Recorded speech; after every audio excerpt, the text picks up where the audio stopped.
Hello, Shomai, and welcome to Spare a Thought. I'm your host, Tom Spare.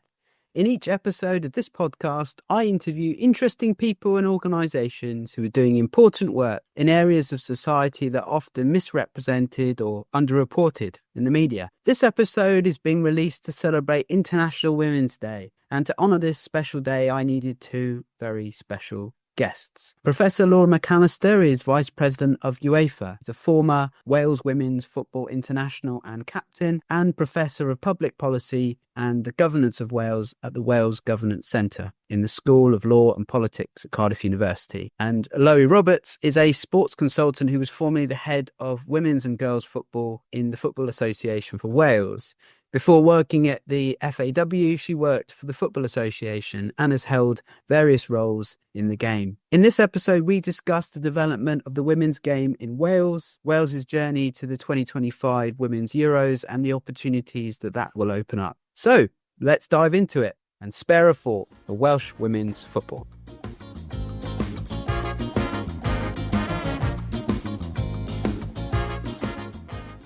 Hi, I'm Lowri Roberts. I'm a sports consultant, predominantly working in women's football, but also more recently gone into women's rugby as well. I'm Laura McAllister.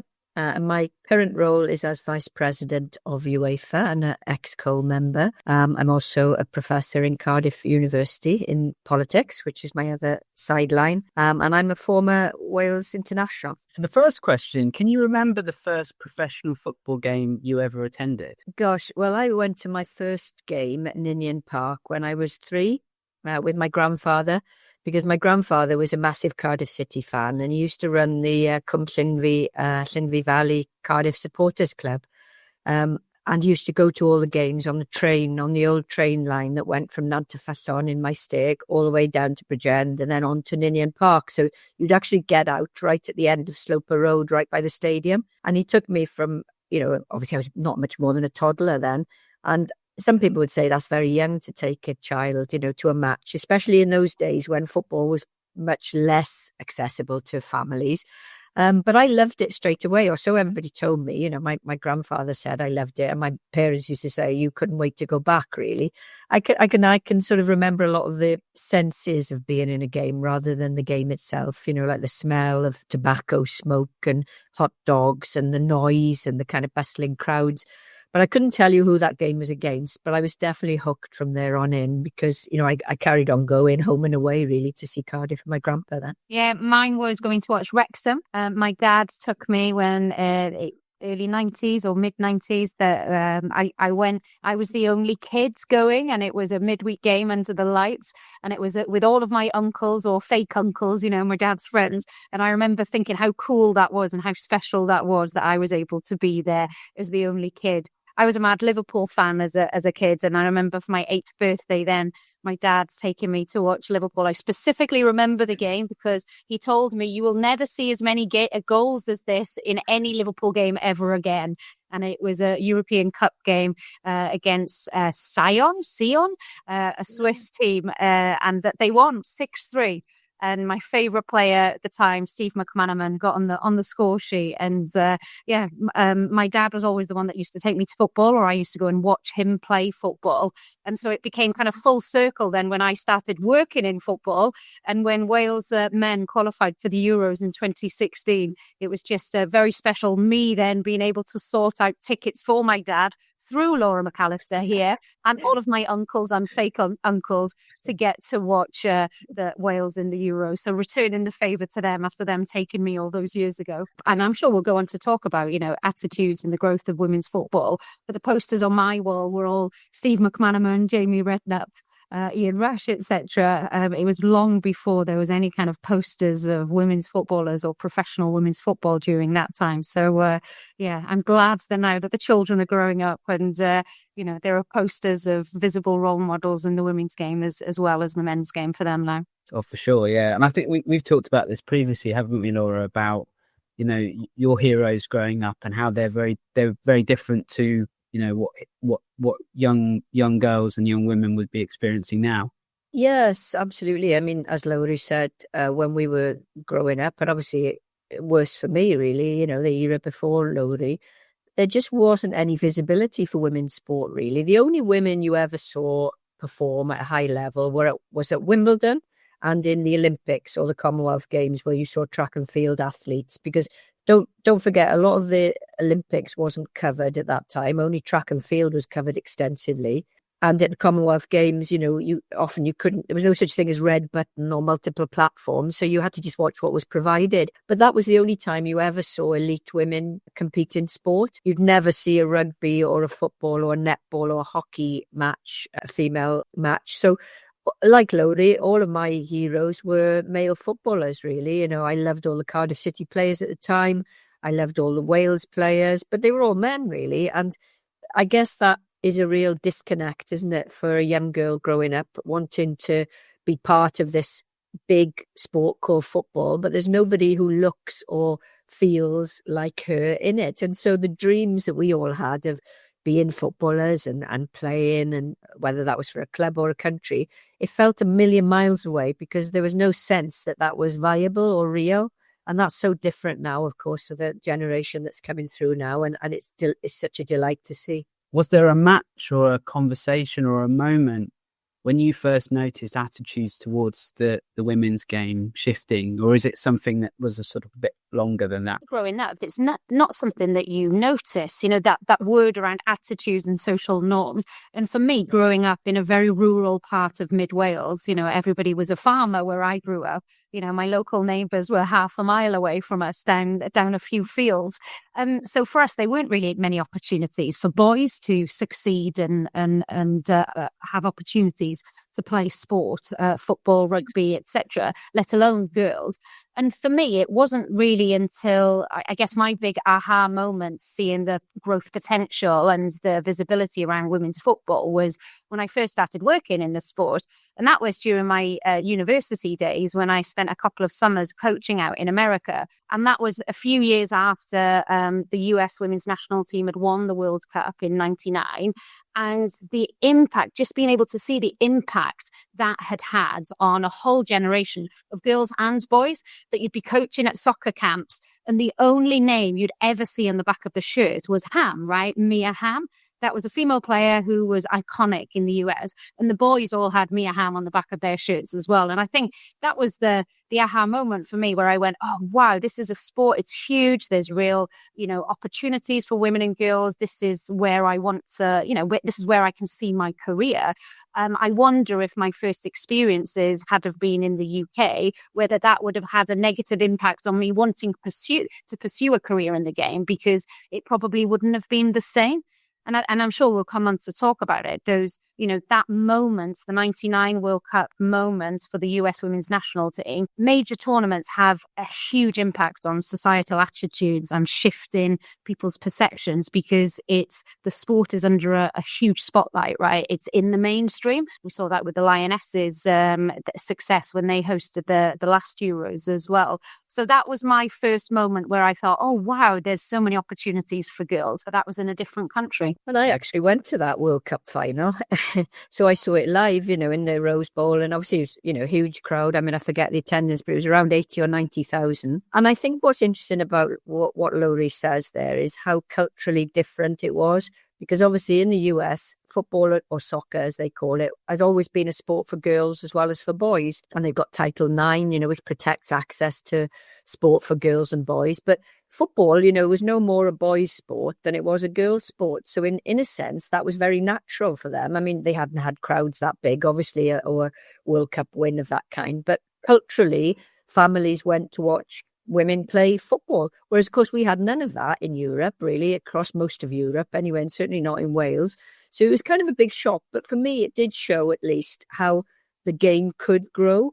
But I think it sort of established in my mind that we needed to have a big cultural shift first, that we couldn't just expect this to happen naturally as football developed. We would have to change a lot of cultural approaches to how we regarded the game, because when you think about it, football in the countries of the United Kingdom has always been owned by men. It's been run by men. It's been controlled. The power base has been male.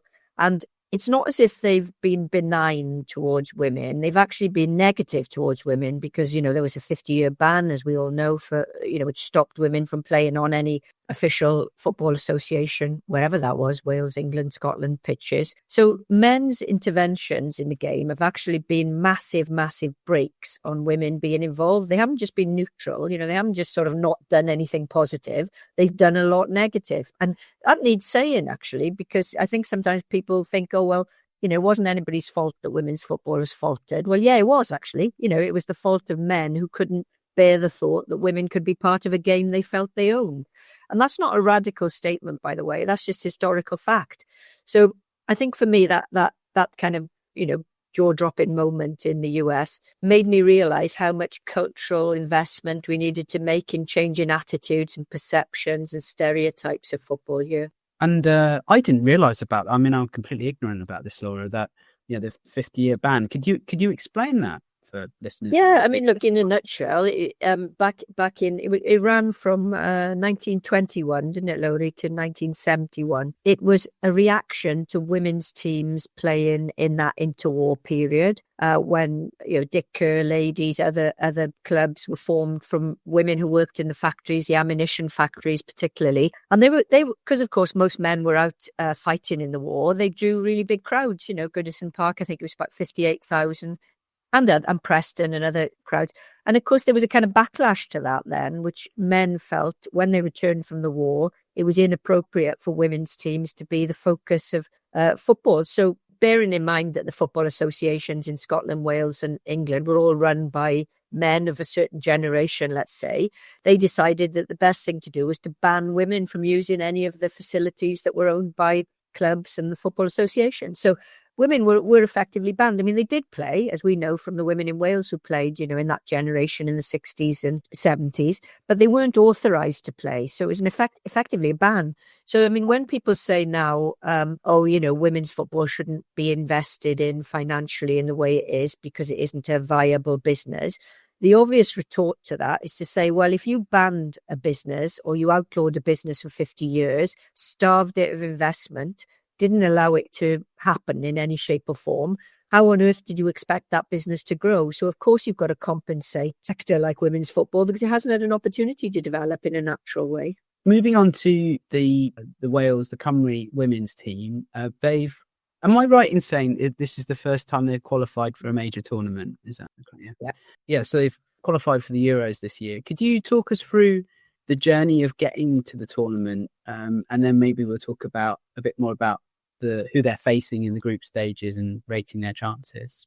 Lowri, I don't know if you want to go a bit first. Yeah, sure. And I suppose it's really important to start, you say the journey to this Euro campaign. When you're talking about qualifying for a campaign, you're looking at probably an 18-month cycle, right, of when the preparation and the qualification games begin. But actually the journey started in, the 70s when the women were playing, when they weren't even recognised by the FAW.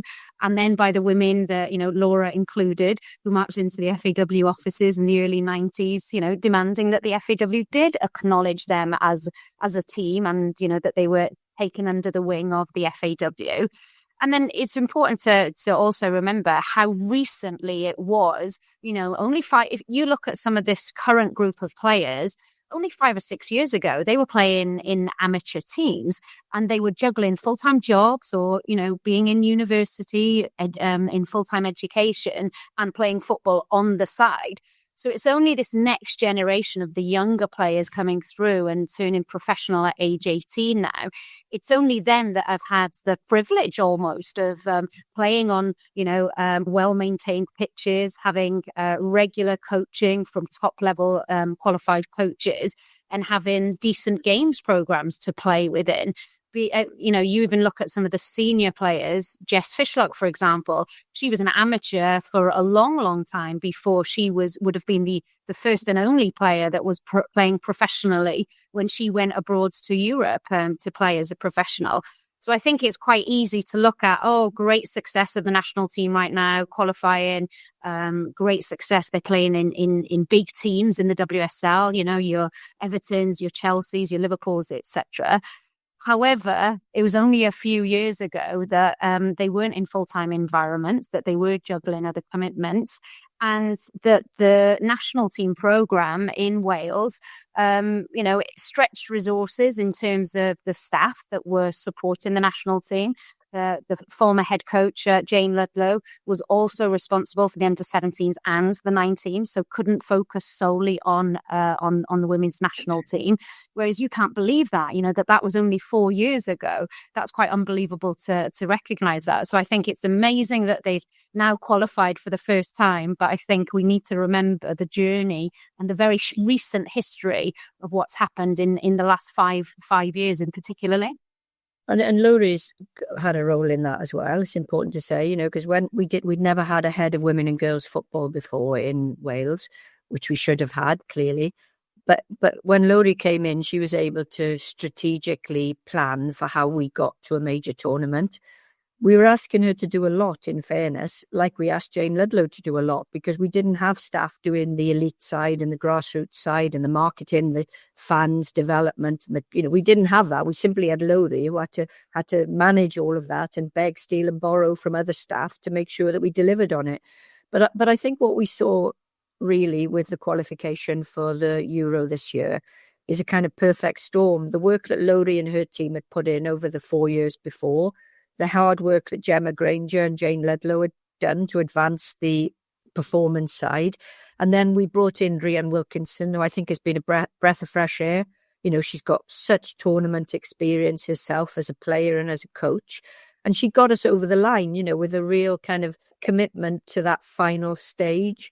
But I mean, everybody who's contributed to the journey, as Lowri said, should be congratulated for getting us there. No one person has done more than anyone else. We look back to the pioneers in the 70s and 80s, and those women were phenomenal because they were doing it against the odds. They were organising themselves, paying for themselves, training themselves, finding their own kit. Then there was, my generation in the 90s and 2000s who the first teams to play under the auspices of the FAW. But equally, there were all the mums and dads and coaches who championed women's football and the national team over the years. So I'd like to think, in that first game in Lausanne this summer, when the girls go out there, and it's going to be a very emotional moment for us all, obviously, when they're standing there, with the Herald van Hardai and all the rest of it. I hope that there will be a kind of tribute to every single person who's propelled the game forward to that position, because it's been a real group effort. If ever the slogan "Together Stronger" came into reality, then it's over the women's game, because, the contributions have been immense from a huge, huge range of people, and they all deserve great credit, I think. Lowri, in terms of when you have limited resource, what do you prioritise in planning for something like taking over the Women's FA or leading in it? Where do you start? I think it's a really interesting question, because I'd spent 5 years working at the English FA and then 5 years at the Welsh FA. And obviously resources and budgets are very, very different. So in Wales, the focus very much was around the national team, knowing that if you can get that national team to qualify for a first major tournament, the impact that then has on girls' participation, media profile, commercialization and new partners wanting to come on board, that has a positive impact on the whole of the game. So I think, as an organisation, the FAW have invested significantly in the women's national team programme over the last few years. And that is, they're reaping the rewards now by seeing the country get to their first major tournament. And on the one hand, you could say that's a risk, right? Because you've invested a significant amount of money, and the FAW, there's a stat that they have invested more in the last few years, have invested more into the women's national team programme than as a percentage of their turnover than any other nation in Europe, right? So that's a big risk that they were putting all of their eggs in one basket there, so to speak, around the national team. But my goodness, isn't that paying off now, seeing the impact of qualification, how that is having a huge impact on the profile and awareness around this team.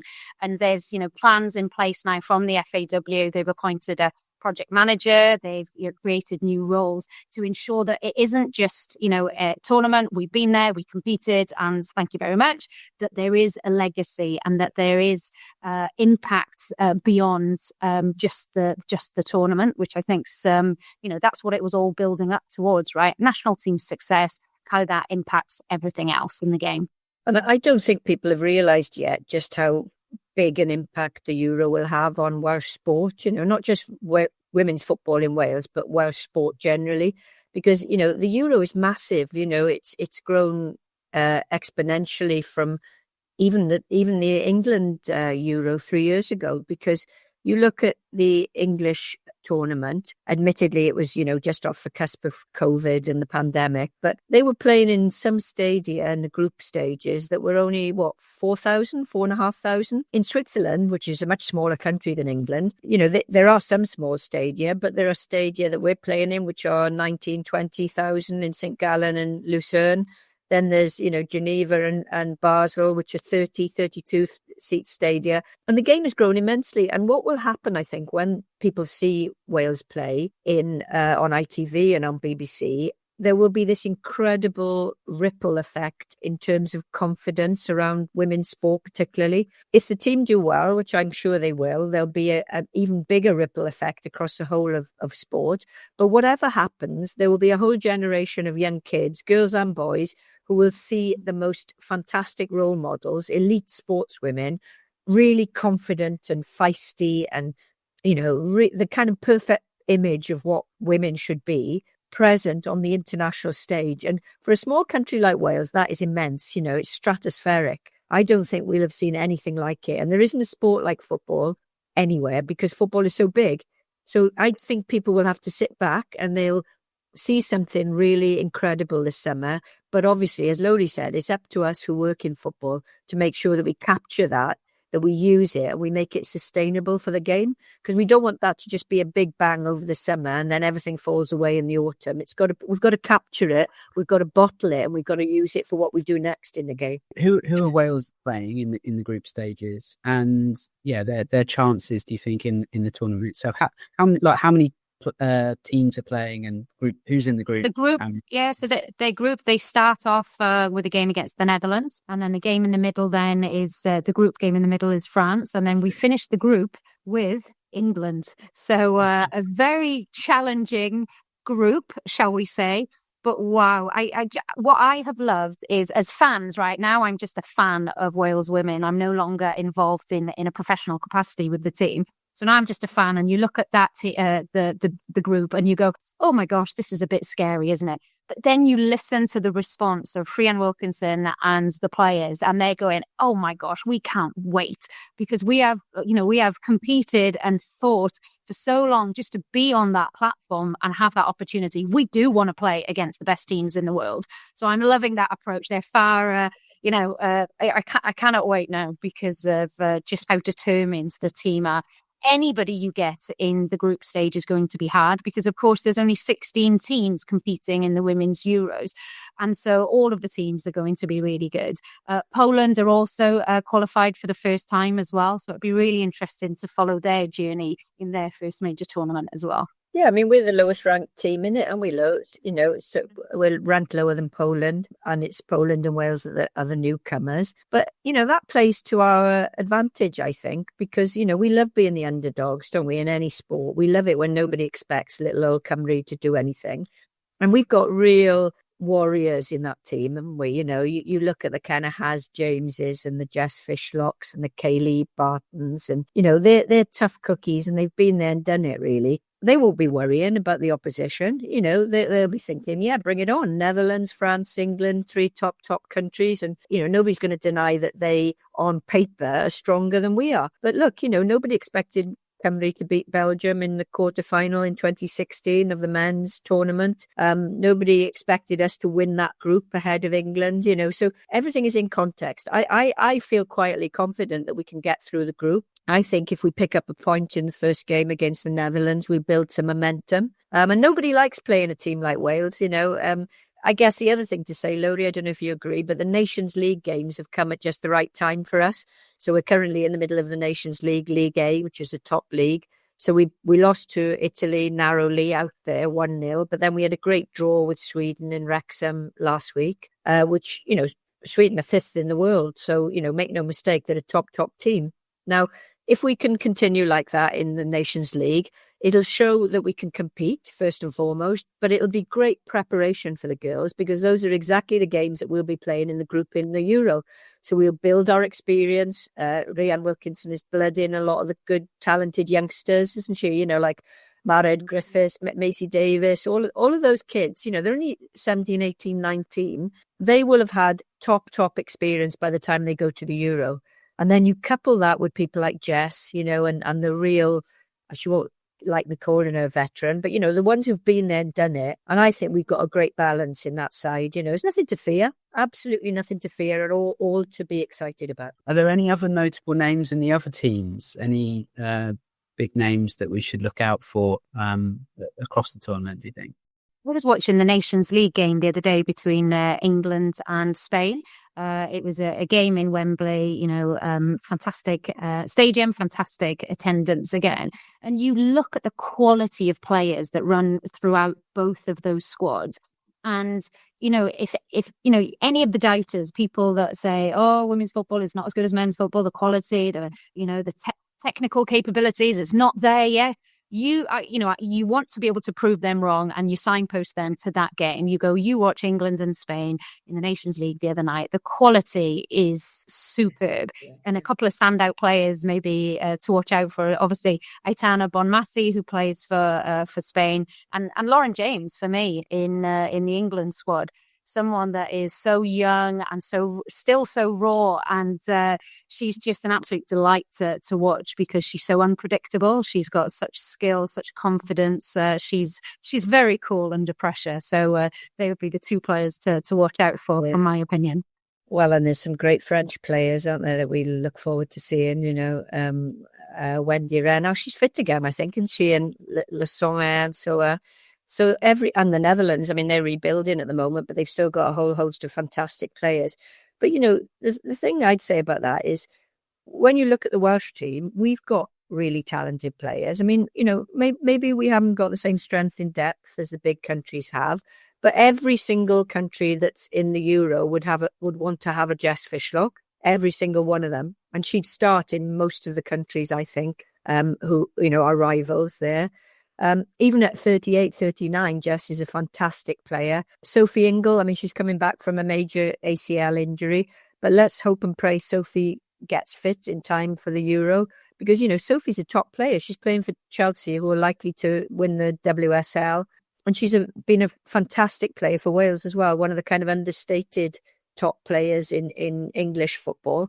So, I mean, we're not, that's my point about not being fearful of anybody. We haven't got the same number of top players, but what we have got that some of these big countries haven't got is fantastic team spirit and a kind of doggedness, and a determination to get over the line. We've always had that in Wales, haven't we? It's always been our kind of DNA, really. And you look back to 2016 and the men, we weren't a better team than Belgium, player for player, except for Gareth Bale and Rambo. But every single one of those players played above their normal game in that game. And that's what our players can do. And if we do that, we'll get through the group, I think. Yeah, I suppose like absorbing all of that energy and just throwing everything onto the pitch, basically. And the excitement that will come from it. To be playing England as well. I mean, that's just a perfect setup, isn't it? I suppose. You be supporting Tom, if you're living in Wales. Wales, yeah. Well, I had this conversation with Laura actually last year, and because I've lived in South Wales for 11 years, so most of my working career. And now when there's a chance on a form and there's an option for Welsh, I will pick Welsh. So I'm adopted Welsh. Yeah, well, that's exactly as it should be, yeah. But, the other good thing, I mean, I know personally I'm always a bit disappointed if you draw England, in any tournament because there's a lot of circus around it. And, it just means we've got to go through the motions again. But the good thing in terms of diplomacy and international profile is that it gives Wales a great opportunity to distinguish ourselves from England, because a lot of countries don't know where Wales is. And when you're playing England, it's very obvious, isn't it? We've got a different flag, a different language, a different identity, different colours, national anthem. And it gives us a chance to do a lot of that kind of sports diplomacy stuff that's really important to Wales. So we sell an image of Wales as a progressive nation, that's committed to sport and equality and all the rest of it. So I think from that point of view, it gives us a really good platform, And actually, we play England last in the group. Well, by then, we could hold the key to whether they go through or not, even if we're not going through. But I think we will be going through. If we beat England in the final game, we might stop them going through. Now, that's an interesting scenario, isn't it? The theme of this year's International Women's Day is accelerate action. In your views, what changes are needed to really accelerate action in the women's game? Are there any policies that need to change? Is it more structural? Is it funding? Or is it a combination of all three? I love that word accelerate, because that's certainly what we need in women's sports, not just women's football, right? Because we're making up for, as Laura alluded to, the history, the backdrop of women's football. We're trying to make up for lost time. So the word accelerating is apt. I think, for women's football. For me, it's ensuring that we're not just investing and focusing on the shiny bits, right? I think about women's football and you think at the minute you think about the Euros and you think about national team and it all looks really shiny and sexy on the outside. But actually, fundamentally, for us to be able to grow the game in Wales and across the world, is we need infrastructure, we need human resources, we need facilities, we need more coaches to be able to cater for the demands, because that's what will happen here, right? That we'll see the impact of the Euros, the next season, which is the 25-26 grassroots season. There will be thousands of new girls wanting to play. And is the country set up for it? Is there access for them to play in schools? Is there access to the facilities on a weekend and in decent slots midweek under the floodlights? Are there enough coaches, in particular female coaches? Is there enough being done to remove some of those barriers, sometimes invisible barriers for women to get into coaching, right? It might not be physical barriers. It might be those social norms and the attitudes and how they might feel in the environment. Is there enough being done in those spaces? So that would be my biggest challenge, is to ensure that the focus isn't just on the top of the game, but really looking at sustainable growth across the whole of the pyramids and ecosystem. Yeah, I think Lowri's absolutely spot on there, completely right. But I would go a stage further, which is in order to do that, we need to make sure that we have women in decision-making positions, not just for the women's game, but for the game generally, because those of us who are already in positions of power know about football generally. So we can bring something to the table that is different when we come to talk about the men's game as well.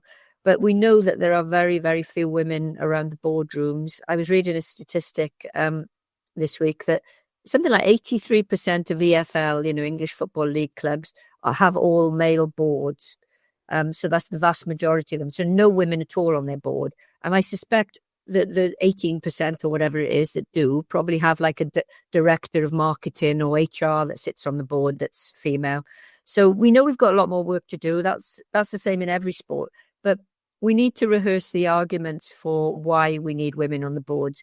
We need their voices, the agency. We need their experience. We need them to show that women's experience of football is different to men's. We need to recalibrate the balance between how the game is seen. We need to talk about things like the fact that girls are already edged out of the game by the time they're 5 years old because stereotypes of footballers are male. Young boys think, even at 5 and 6, that it's more a game for boys than it is for girls. And that's nobody's fault. That's a kind of societal pressure. But the reason that women should be present in every decision-making environment is that they can offer a different perspective on that. And I think in order to do what Lowri has said we should do, which I completely agree with, we need to make sure that we have more balanced boards, and not just women. We need people from different ethnic backgrounds because, football is played by everybody. And yet, weirdly, there are very few black coaches, lots of black players and Asian players, not as many Asian players, hardly any Asian and black coaches. We should really address issues around disability in football so that anybody could play. And if that's going to be the case, then we need to encourage disabled people to be speaking about how we develop the game. So, it's all of those things really. And I'd like to see that kind of diversification of boards and decision making in order to achieve what Lowri has said we should do post Euros. And I agree entirely with that.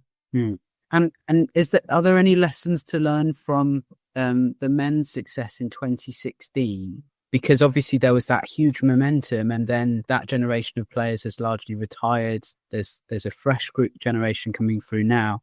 Are there any lessons that the women's team can learn from it and perhaps advance the cause at the same time?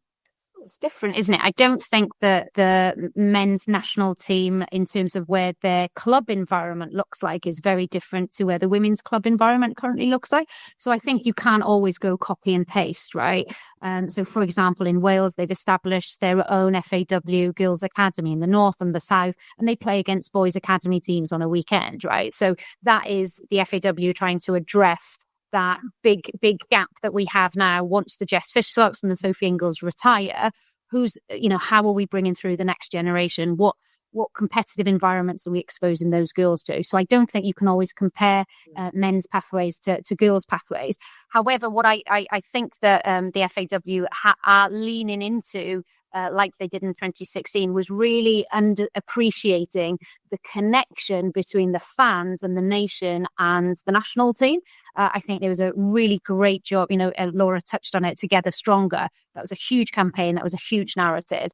And I think that the FAW's media team, I think because they're such huge fans of the game and the sport in Wales, and they're so connected to the local communities, I think they will also do a really good job again this year on how do they connect the players to, that hyper-local piece, right? How do they connect the players to the local communities that they represent and get the whole of the nation, not just existing footballers or football fans from across the country? How do they get the whole nation behind Wales at a major tournament? And there is a different fan base, isn't there, Lowri, that we often talk about, because a lot of fans of women's football don't go to men's football.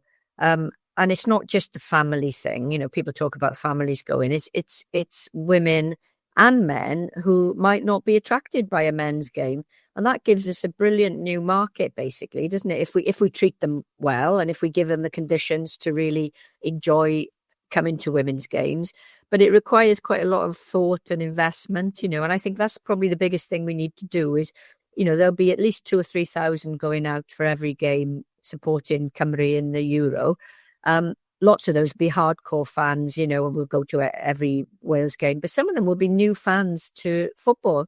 And we've got to nurture them. We've got to keep them in a way that you probably didn't have to do with the men's team, because they would have just come back and carried on supporting, the men's national team. So I think that's quite an important piece for us, really, how we retain those fans and get them involved in the game and, encourage them to be coaches or volunteers or whatever it is in the future, not just fans. And I think what we're seeing is a lot of adult females coming to the women's games, that they're coming because, and they've never been to football matches before. The reason they're coming is because they stand by what the women's team stand for, right? Gender equity, striving for positive social change. And I think that's a really interesting narrative to start leaning into ahead of the Euros. What does Jess Fishlock, Sophie Ingle and the rest of the team, what do they stand for away from just being footballers? Because I think for me, that's the way that you can unlock a whole new demographic into supporting football. Before we wrap up, I'd love to know, are there any lessons you've learned through playing or coaching or in the organisation of running football that have really stuck with you? Maybe things that have helped you in leadership or in other parts of your career outside of football? Well, I'm a failed footballer and a failed football coach, so maybe I'll let Laura take this one, but I'll give you my 2 pence worth of what I see. What I see in the game is, or in society as a whole, women and girls, or in particular adolescent girls, the biggest challenge that they're facing at the minute is low self-esteem, low confidence. And we know that women need confidence to put themselves forward for promotions or for job opportunities. They need confidence and resilience and bravery to be able to lead change. And for me, what you see is when you see teenage girls who are actively involved in competitive sports, they are far more confident, they are far more resilient, and they are far better with their social skills. So for me, that's one of the other lessons that I see from sport, is that the power of sports to build those, some of those soft skills that you're going to need in leadership positions, and you're going to need to thrive in the world of business. I think there's so many things you learn from sport, and it's not just about, the elite end and playing in the elite game. It's about the enjoyment you can get from taking part in sport. I mean, Lowri and I still play five-a-side on a Thursday with, my old club, Gwalia Vets team.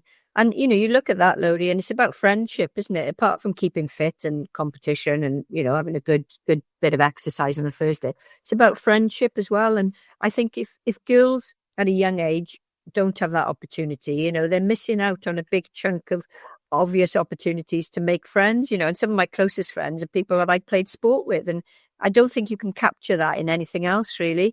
I mean, everybody goes on about the lessons from sport, about, goal setting and determination and hard work and all of those things. And they're right. Yeah, of course. But for me, it's about friendship. I think team sports particularly give you the most incredible bonds between the people who are involved, and you can't capture that in any other setting, really.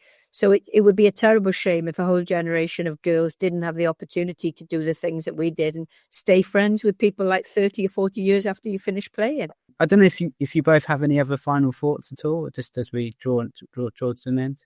No, just that we're all very excited for a summer of women's sport ahead. And of course, after the Women's Euros, it's the Women's Rugby World Cup, which is across the border in England, and Wales will also be competing in that. So for me, I just think as a nation, we've got such an opportunity to capitalise on how do we promote and leverage the power of sport to connect the nation and to get every young girl and boy aware of these incredible role models in football, but also in women's rugby.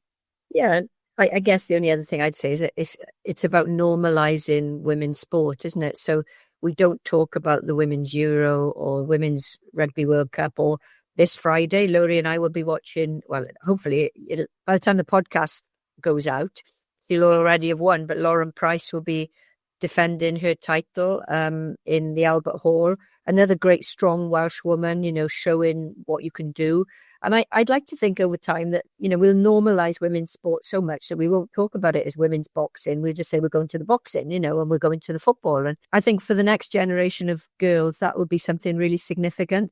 And only sport can do that. Nothing else out there can create that kind of societal change. So it's another argument of why you should invest in sport for governments, of course, because it would deliver on their objectives more effectively. Thank you both for being such great guests and for a really interesting discussion.